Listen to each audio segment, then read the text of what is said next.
Informasi mengenai Elisa memang sengaja disembunyikan dengan baik karena selama ini Arka masih terus melakukan pencarian terhadap dirinya. Hanya 1 tahun ini Arka mulai mengendurkan pencariannya terhadap Elisa sejak ia bertunangan dengan Nora. Dia sengaja melakukan hal itu agar keluarga Nora tidak mengetahui bahwa ia masih mencari keberadaan mantan istrinya. Elisa, kenapa wajahmu pucat? Tebakanku benar bukan? Apakah kamu sebenarnya wanita yang sudah menikah dan menyembunyikan suamimu? Elisa, yang semula berkeringat dingin pada punggungnya, tiba-tiba tercengang dengan kesimpulan Kelvin. Pria ini sangat pintar, tapi sepertinya bodoh mengambil kesimpulan.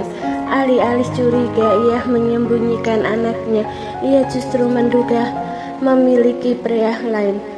Kau terlalu banyak berpikir. Aku hanya membuat alamat palsu untuk mengelabui mantan suamiku. Kamu tidak berbohong, bukan? Elisa menggeleng. Kelvin seketika lega karena Elisa tidak memiliki tempat tinggal lain untuk menyembunyikan pria di belakangnya. Kamu tidak akan pergi ke kantor? Tanya Elisa saat Kelvin sudah melepaskan jasnya dan duduk di sofa dengan kaki tersilang. Ia memperlakukan rumah Elisa seolah tempat tinggalnya. Aku bisa bekerja dimanapun kecuali ada rapat penting. Bukankah kamu tadi datang hanya untuk mengantar makan? Tidak bisakah kau pergi setelah kamu menyelesaikan tujuan kedatanganmu? Lanjut Elisa dalam batinnya. Dengan kondisimu yang seperti ini, kamu mungkin membutuhkan seseorang untuk tetap tinggal membantu. Pria itu menjawab tanpa mengalihkan perhatiannya dari layar ponsel untuk memeriksa beberapa dokumen. Aku baik-baik saja sendiri, dan sebenarnya aku sedang ingin istirahat. Kalau begitu tidur saja, jangan pedulikan aku. Elisa memijat keningnya karena merasa frustasi memikirkan cara berkomunikasi dengan pria ini. Ia takut Efrain sedang membuat ulah pada Berta karena ia gagal menemui dirinya. Lagi pula ia juga sangat merindukan putranya, dan dengan keberadaan Kelvin di sini, maka dia tak akan bisa menemui Efrain. Sampai berapa lama kamu akan berada di sini? Kali ini Kelvin mendongak untuk menatap Elisa dan tak lagi menatap ponselnya. Kenapa? Apakah kamu menunggu seseorang? Saat ini tiba-tiba bel pintu rumah Elisa berbunyi. Jantung Elisa seperti berhenti berdetak. Mungkinkah Berta tidak mengerti isyaratku tadi dan tetap membawa Efrain ke sini? Elisa sangat gelisah hingga wajahnya menjadi pucat dan tubuhnya sedingin es. Jadi kamu benar-benar menunggu seseorang? Tanya Kelvin dengan tatapan menyelidik. Elisa semakin cemas.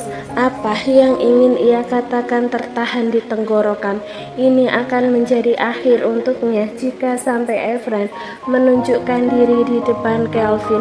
Ia akan tahu bahwa Efrain sebenarnya adalah anak mereka. Bel pintu berbunyi sekali lagi. Kali ini Kelvin tidak sabar lagi menunggu jawaban Elisa. Ia segera menuju ke ruang tamu untuk membukakan pintu. Elisa yang merasa khawatir tidak bisa hanya berdiam diri di tempat tidur. Ia berjalan dengan tertatih sambil berpegangan dengan tembok. Di depan pintu Arka membawa bunga mawar putih kesukaan Elisa. Saat pintu terbuka, wajah dua pria itu sama terteguhnya, berangsur-angsur. Raut muka mereka menjadi gelap, seolah ada pusaran badai di kedalaman mata mereka. Kau, kata Kelvin dengan suara yang dingin. Ini rumah Elisa, bukan? Aku tidak mungkin salah alamat. Untuk apa kamu datang? Bukankah kamu dan dia tidak memiliki hubungan apapun sekarang? Saat ini Elisa sudah sampai di ruang tamu. Ia terkejut saat melihat di depan pintu adalah Arka. Saking terkejutnya ia melepaskan pegangan tangannya dari tembok. Elisa jatuh ke lantai dengan yang mendarat lebih dulu. Wajahnya meringis kesakitan. Dua pria yang mengetahui itu bergegas menolong Elisa bersamaan. Namun saat Arka akan meraih Elisa, Kelvin sudah mendorong dirinya.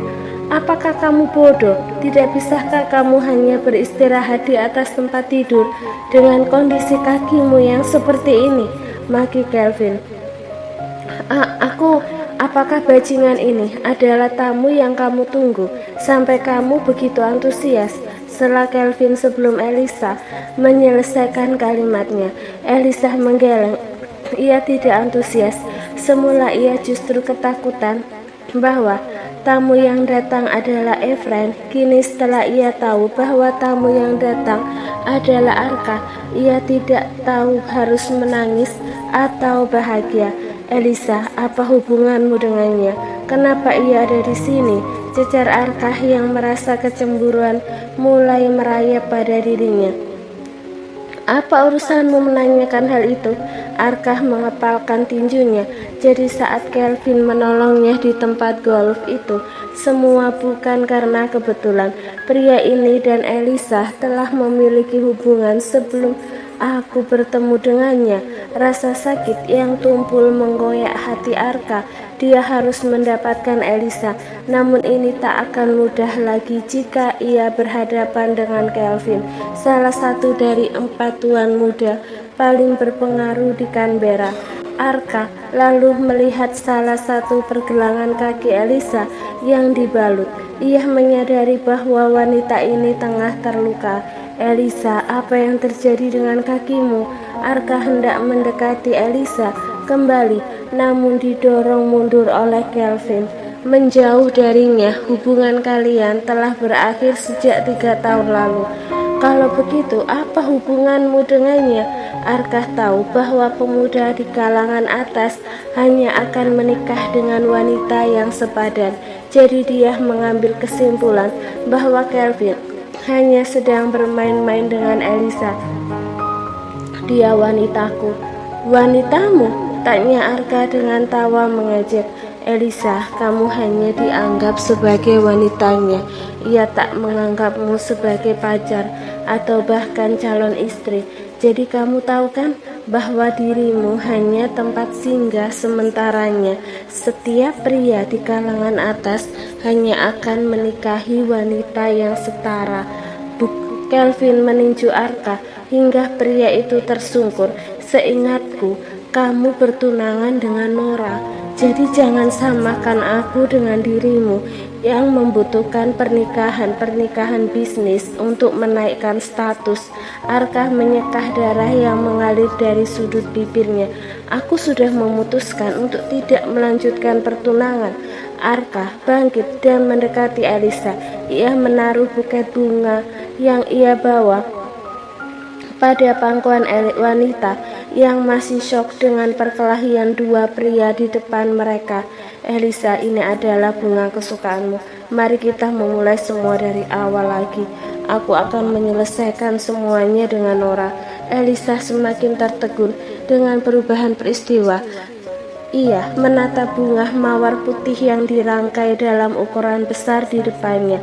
Dulu hampir setiap minggu Arka membawakan bunga mawar seperti ini untuknya. Elisa menganggap itu semua boros, jadi ia kemudian meminta agar Arka membelikannya bibit bunga mawar.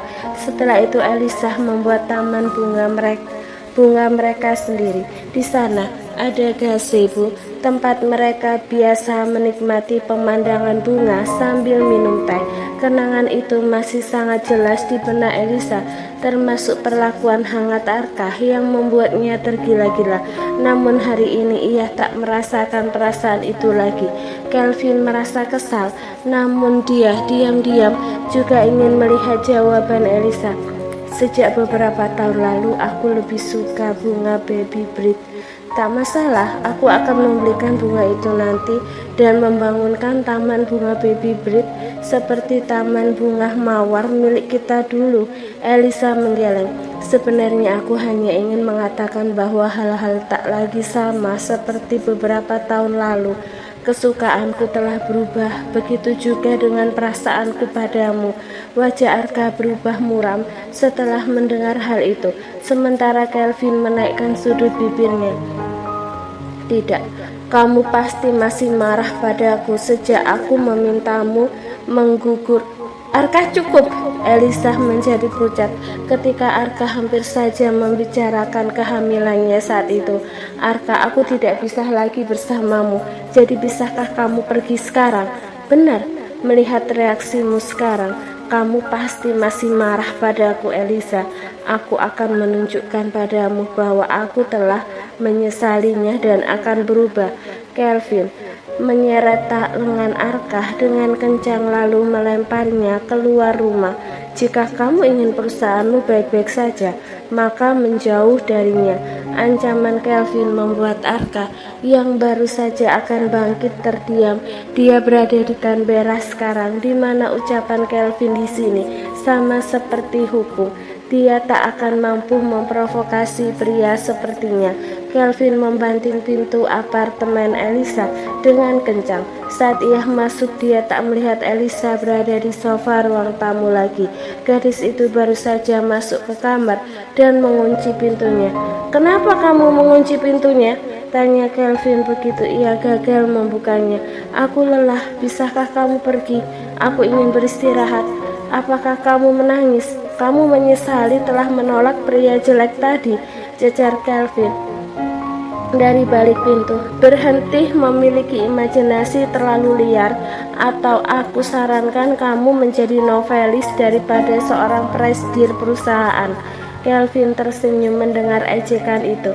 Melihat cara Elisa yang menolak Arka dengan sekali embusan nafas tanpa ragu-ragu sudah menunjukkan bahwa wanita ini mengatakan yang sebenarnya, namun tetap saja ia harus menyingkirkan batu sandungan itu.